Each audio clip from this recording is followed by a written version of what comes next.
Oh man, I'm blessed, brother. Good to be here. How about you? I'm doing well. I'm doing well.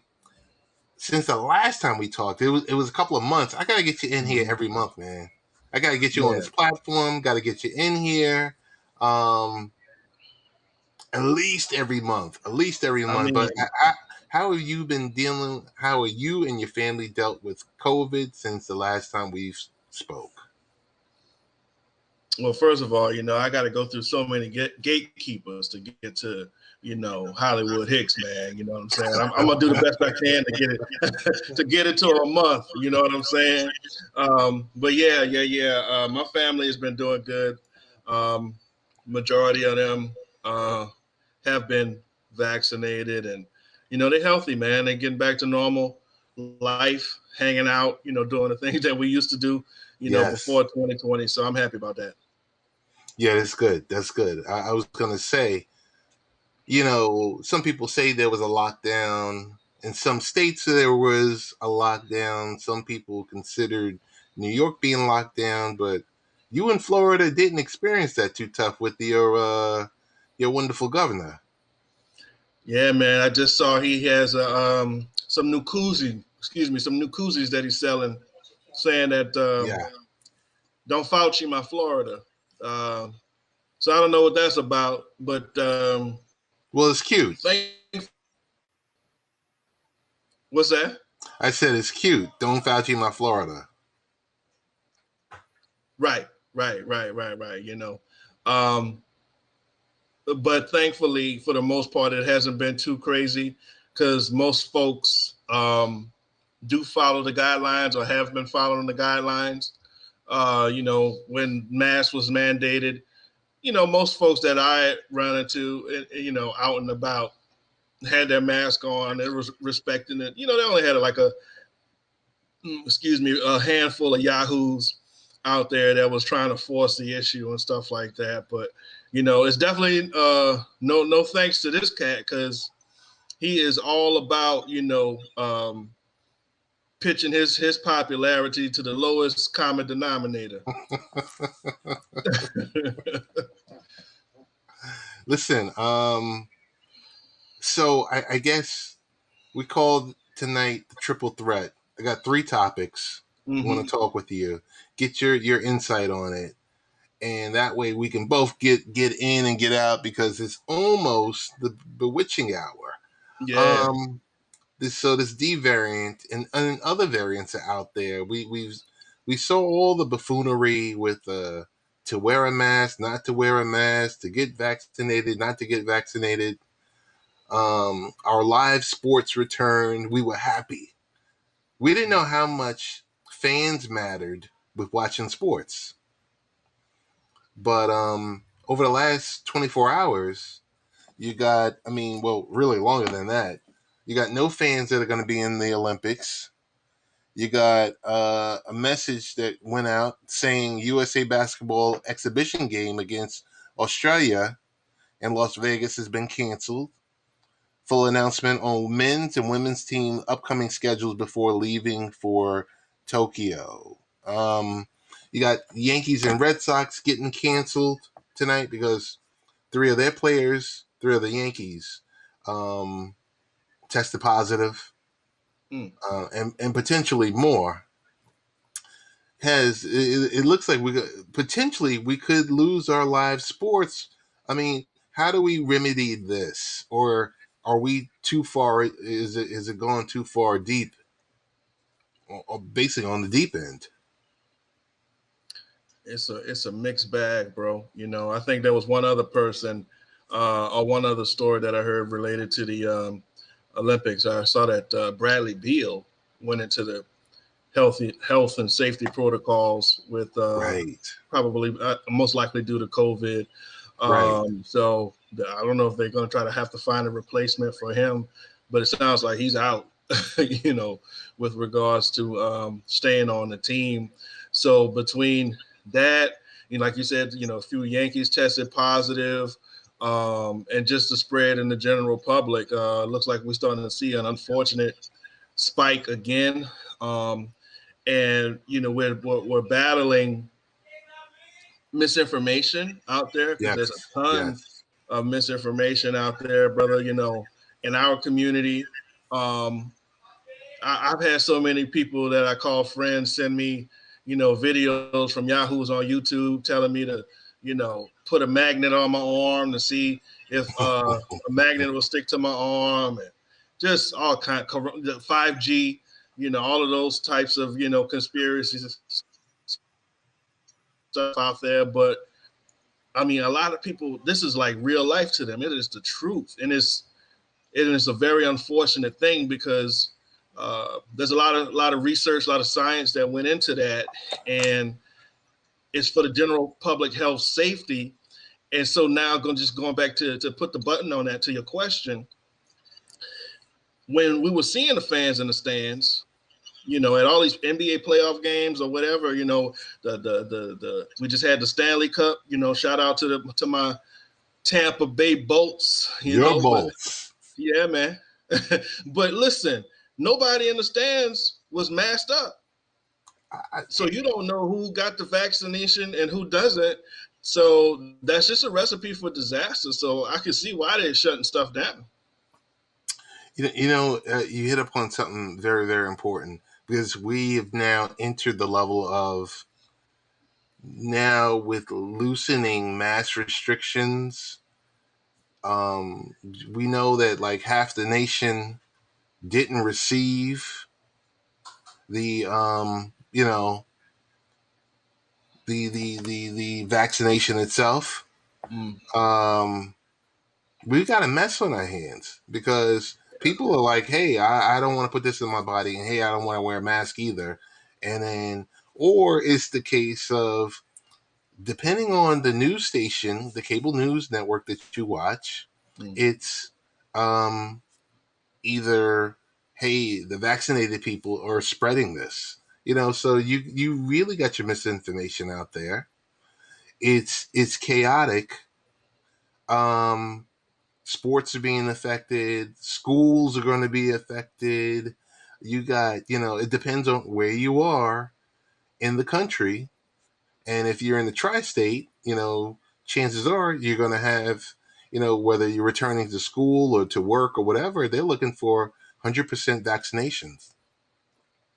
You go Midwest, or you go to, I don't know, past Virginia, it's a different story. Mm-hmm. So it's a true mess. These various variants are continuing to come out, and we don't have an answer. We don't have an answer at all. Um, it's sad because, like I said, if we go back to what it was before, and what it was before was empty stadiums, or us clowning around watching wrestling and watching a totally empty venue. Not too interesting. I didn't like Bubble Ball. I don't know about you. I mean, you know, at first I was just happy to see some sports, because they had shut everything down at one point. Mm-hmm. But it was hella weird, man, watching those people on those teams, those Microsoft Teams screens down in the Yes. bubble. Yes.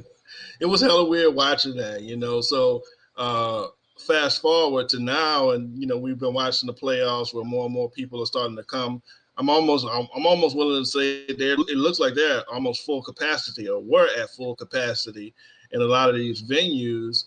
And the thought that potentially they may have to go back to the way it was before because of how everything is spreading, it's just sad. It really is. I just remember the Knicks in the playoffs for the first time in 8 years, and they had that place packed to capacity. Yeah, man. Packed I to mean, to me, capacity. there was more energy and excitement around them, and them making an appearance for the first time in years, as Right. opposed to the overloaded Brooklyn Nets, Right. who on paper just looked like they were just going to run through everybody. But man, when Yeah. the Knicks won that first game, that energy and those people outside in the streets, oh, it's crazy. That's playoff basketball. Yes, That's sir. why the NBA needs the Knicks to be good, because you get that type of energy where the Knicks were barely a 500 team, Mm.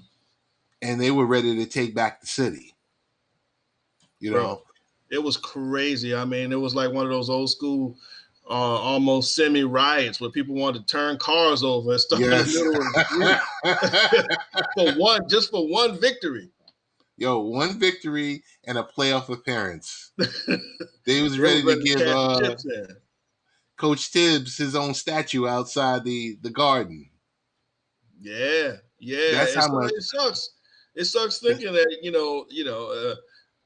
I don't know about the rest of the NBA finals. I don't think that's threatened right now. They only got a few more games left, but Right. anything going forward potentially. I mean, NFL is right around the corner, right? So we got to see how that's going to go. NFL, you know how gangster they were. Yo, how many times did we talk on Barbershop Sports about how gangster the NFL is and how they like, yo, we getting this done regardless. Bro, they all about that dollar bill. Period. Yes. Period. Yes. I fully agree So with I you. mean, the only reason I think that they didn't have fans in the stands last year is because they absolutely didn't have no choice because the government wasn't going to let them do it. Right. Right. And I'm with you on that. So I guess we'll table that. Wanted to Mm-hmm. talk with you about I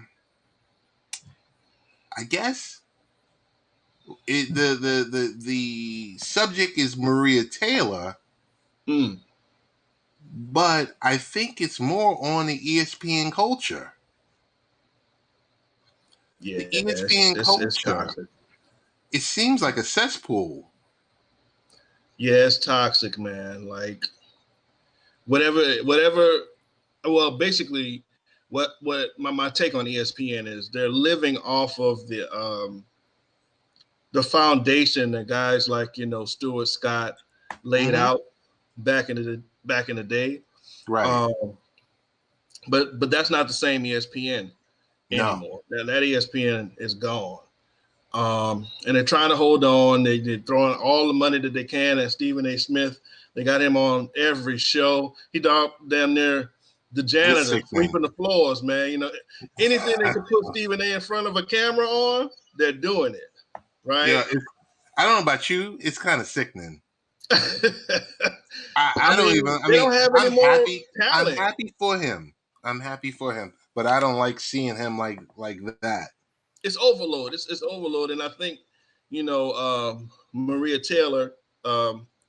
It's kind of like well, at least maybe they want her to be the female version of what he brings to the table, because they look like they're Okay. trying to pony up a pretty penny to keep her around as well. Did a report broke last night, but I mean, I know. Andrew Marchand from the New York Post had dropped an article about 2 weeks ago. He was like, "Yo, NBC is hot on her trail." Oh, A combination of NBC and Amazon, because NBC is going to produce the Amazon Thursday Night Football games, mm-hmm. using her with hosting, with being a sideline reporter, with all the above. Um, but it just seems toxic because you look and you see the representation go out the window with all these people that have left, and they've let go of a lot of people. So we know, okay, that's one thing. But the amount of African American journalists that have been let go is unbelievable. And these were newsmakers. They might not have been news breakers, but they were newsmakers. They would write an article, they could do a piece, they could do a hit. You name it. These people are no longer here, and like you said, it's Stephen A. Smith, it's Mike Greenberg, Mm-hmm. and who else is making the donuts there. It's only a handful of people, but you got them in multiple, anywhere you can use them. And where before you would spread the wealth, you would have multiple beat writers for NBA, for NHL, well, for NBA, for NFL, for MLB, and now with the NHL contract coming back to them, it seems like that model right there is just gone, up in smoke. I don't know. You just get to it where, we grew up on ESPN, we grew up on SportsCenter, watching it multiple times, all the above, but yeah, I mean, listen, no man, I'm not gonna make any bones about it. I mean, they benefited off of the hip hop culture. Yes. That's what really made ESPN cool. Mm-hmm. I mean, back in the day when, people like Robin Roberts and all of them were there, Right. it was just a normal, typical kind of like fledgling platform. But then when you had that, wave of new hip anchors like, Stuart Scott and a bunch of others, Dan Patrick's and all those folks, it's just a shell of itself, man. It's just a shell of itself. You got Stephen A. Smith, Scott Van Pelt. Yeah. And really, I mean, honestly, outside of those two personalities, my favorite person on ESPN is Doris Burke. Like, to me, yes, nobody talks about the game like Doris Burke, and I'm really kind of surprised that they haven't done more with her, because to me, she's a very interesting personality. Yes, skilled. She, if Maria Taylor does leave, Countdown, give it to Doris Burke. Let her host Countdown and watch her cook. Man, and she got a lot of love in the hip hop community too, bro. Like, of course, folks like Drake and all of them, man, they love them some Doris Burke, man. Of and course. Rightfully so. So, I mean,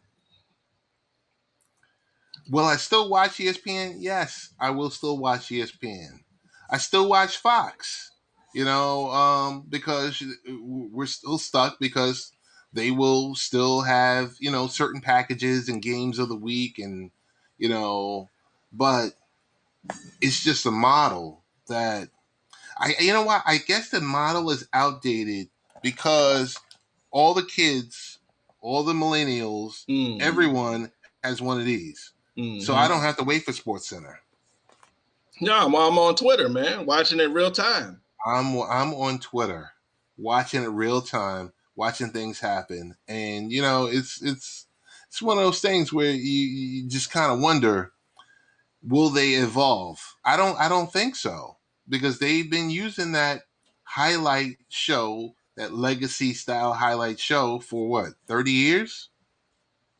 Yeah, 35 years? Yeah, and I mean, they've been outpaced by shows like, well, at least in my opinion, shows like HBO, the LeBron show, In the Shop. Yeah. I mean, just more hip, more in touch type of shows. They don't have that. I know they tried to do something back in the day with, I want to say, the Undefeated. I want to say that was an ESPN project. It is. It's an ESPN project. They aren't handling it the correct way. It's out there. It's on a landing page, but I think a site like, and sorry for jumping in, Hez, but no, Undefeated, I feel so passionate about that because the whole intersection of race and sports, and you got all these great journalists. You have them on a web page, on your landing page, but you should give them, I don't know, maybe give them like an outside the lines style show on Sunday. Give them an hour. Give them a 2-hour weekend show. When that breaks down, that's barely an hour and maybe 25 minutes with all the commercials and everything else like that. Hey, Frida, thanks for the award. And how are you doing? So the question is, how would you handle the undefeated if you were program director, or what would you do?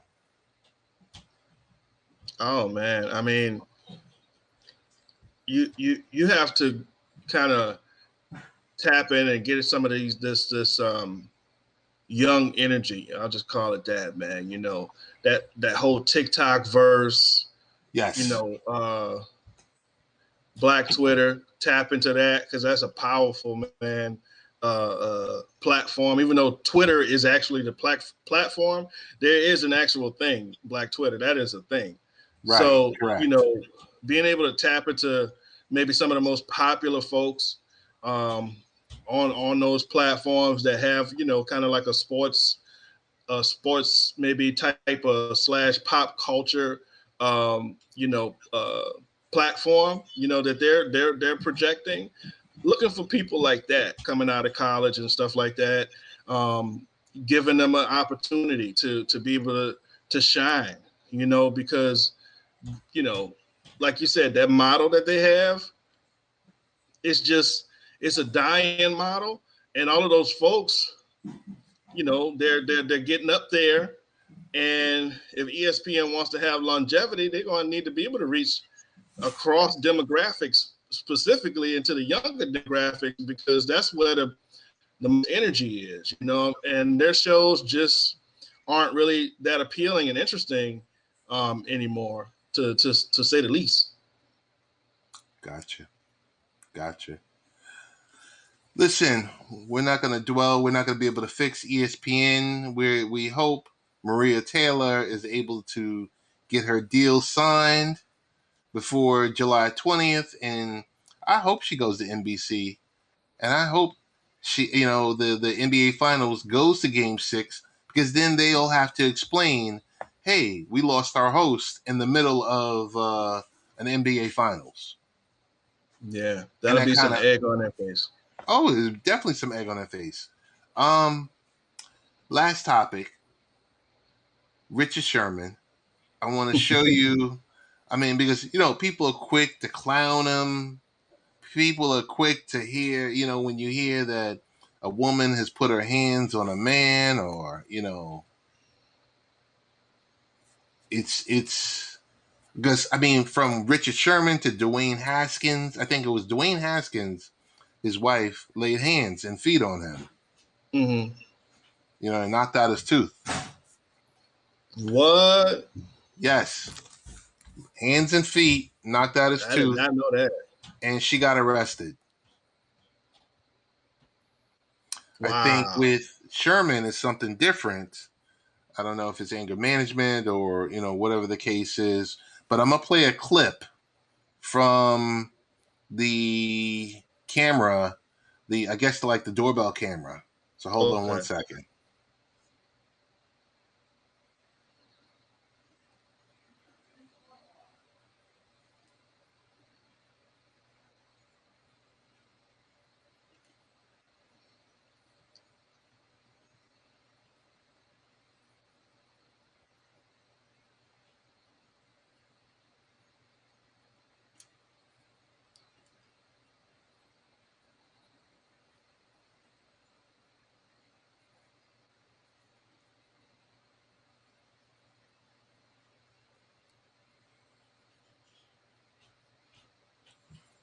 All right, hang on.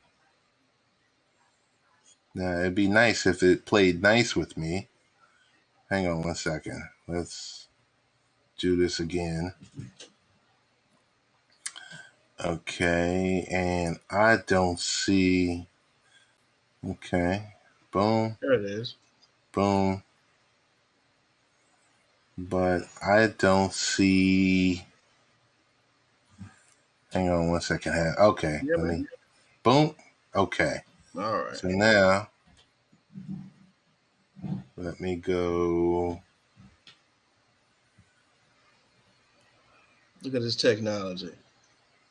Okay, so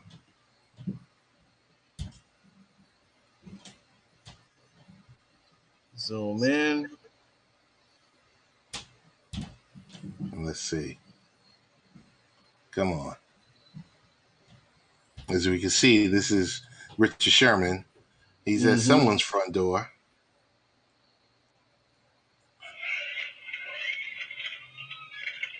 Full view of the ring camera.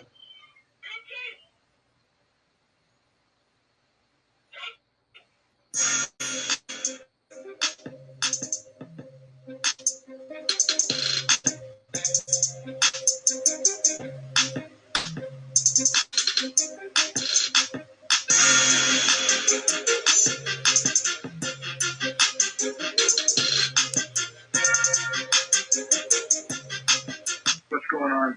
My husband is crazy. We have the King County Sheriff should have already alerted you to have a deputy on the way. He showed up here. So did you have any weapons on him? No, he has no weapons. Okay. He has no weapons, but he's intoxicated.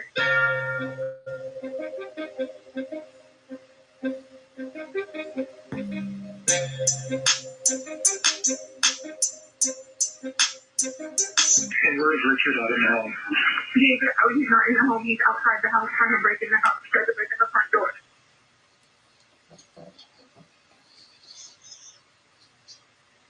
As Wow. What do you know about Dr. Dunn? She told us he was going to fix her. That wasn't. You know, I will say this. Looking at that video footage, first thing I will say is I don't know what the context, not that there's any excuse for that type of behavior, but we all have had moments of weakness. So I still would like to know, the context just for, my own curiosity to see what kind of led up to that. right. I do know that cat that's really kind of like, from what I know about Richard Sherman over the years, kind of like out of character for him. Yes. He's really one of those cats, very intelligent brother. Very well educated, very intelligent. Well-spoken, does a lot of stuff in the community. That doesn't mean he can't also, be Loses doing cool. some other stuff as well. But looking at that and just seeing how angry he was, and literally looked like he was trying to bust the door down, and thank goodness he wasn't able to get inside, because who knows what would have happened if that was the case. Right. But this is shocking. I did see that he was arrested and he was denied bond. So I was like, wow, if the judge denied bond, it must be serious. And now that I'm looking at this footage, I can see just how serious it was. Oh yeah, definitely. So, it just comes down to, listen, I'm gonna keep it a buck. All the way. I'm gonna keep it a buck, all right? I've been married for 23 years. You don't think my wife and I have ever had an argument? I'm sure y'all had plenty. But at a certain point in the discussion, you got to be able to pull yourself away. Go take a walk. Go get a cold glass of water. Mm-hmm. Go hop in the car and go over to Dad's to just pull yourself out of that situation. Because in the end, I mean, especially if y'all going tick for tack, nothing's good is going to come from it. At all. So Frida says, well, what do you think happened to him? Why did he snap like that? We don't know. There's three stories: his, hers, and the truth. For real. Okay. Like, I don't know. I don't know if they're is that his current wife or they? That's his current wife. Oh. That's his current wife inside, I guess. I don't know if it's inside of his home or her parents' home that maybe he purchased. It's one of those situations where you just like, what the hell? I mean, she said he was intoxicated and he didn't have any keys, so I don't know if he lived there or he just forgot them or what the situation was, brother. But listen, it don't look good. It's not a good look for him. And the other side of that is from a sports perspective. I know he was a free agent and potentially looking for another place before he wrapped his career up. Right. But looking at that video, he might as well go ahead and wrap it up. Career is over. Because I don't know how he's going to talk his way out of that one. Frida chimes in and says they keep saying his ex-wife. Okay. That's his ex-wife, because I would think like Richard Sherman would be on a fast track for like an analyst position. Mm-hmm. In someone's studio. I mean, the career, yeah, it's a wash. Maybe he can return. I mean, it's just this thing is a bad look. So the one thing I did hear tonight was the San Francisco 49ers have stepped in to say they are offering emergency support for Richard Sherman and his wife. Oh, wow. Okay. And he's a free agent, but that's from Lynch, the GM. Oh, yeah. Yeah. So they're offering that. It's sad. It's sad because I equate it to sometimes my wife will be sitting in the family room watching that TV show Snapped, and I always ask her, "Why are you watching that stuff?" And we'll sit and we'll crack jokes, and I'm like, are you like, I'm gonna open my eyes one day, you're gonna be standing over me with a machete in your hand or something like that. But it's quick as that, where certain things like that happen, and you kind of wonder, and you're like, well, how the heck did that happen? So you kind of hope for the best. And Frida says she loves Snaps. Yeah, women do love ideas.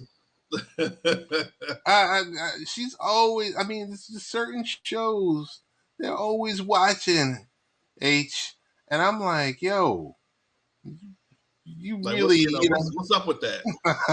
So all I see is violent outcomes here. There ain't no peaceful outcomes on Snap. Right. And I'm like, go turn on Tyler Perry or something like that. Right. Yeah, man. All I can say is thank God for that door. That door, it might have been, but it didn't break. Frida says ID, so Investigative Discovery, that channel. I think that channel is a pretty good one. I think that's in the Discovery Network or something like that. But I don't know, H. It's. I don't want to hold you too long. I just wanted to talk about those three topics. What do you have coming on the horizon? When can we expect to see you live stream a little bit more regularly? What's happening with you? Oh man, right now just living life. I don't have any immediate plans to do my own live stream, and I had was in talks with some folks to one of my friends to potentially do something, but I'm more than happy to do guest spots on the L&P joint. All right. Just let me know. I'm gonna let you know. I'm gonna hold you to it. And if I gotta hunt you down like how I hunted you down this time, I was gonna get on take a flight down to Florida, and be waiting outside your crib. Hey, whatever it takes, man. But I'm always happy to come on. I always have fun when I come on the show. Yeah, man. It's like I said. It seems like yesterday when we were doing BSS, man. It's. I know it's history, but it's a good history. It's a really, really good history, and it's good to connect with other brethren that are out there and things like that. Absolutely. So with that, I'm gonna definitely try to. You know what? I'm gonna try and get you on. I'm going to say a month. I'm going to say a month, but I'm going to try in at least 2 weeks to try to get you on for a half an hour. Cool. Listen, man. Let me know. Shout out to the notorious Bucko Bruce. Oh, shout out to the homie Danny Thompson. You know what I'm saying? The whole crew, man. Big T, all those folks, that we Espo, all those folks from the BSS days, man. Shout out to all them cats. Yes, sir. Yes, sir. So, Hezzy, Frida says she subscribed to you. Thank you, Frida. So hopefully I'll be giving you some content soon. Do me a favor, make sure you subscribe back to her, because Frida rolls with another crew that's pretty deep in here. And they got some really good people, some really wise people that are doing some live streams, some thought-provoking live streams. Okay. So I got to give her a shout out for that. She's got a thorough crew where I jump in there from time to time. I might be in the comment section, but I'm loving what they're doing. So with that, we're going to shut this down. We're 36 minutes in. Want to definitely say thank you, and we will be in touch soon. All right, man. You be good, brother. Big shout out to Frida. Thank you for joining us, Thanks, Frida, and being a part of the show.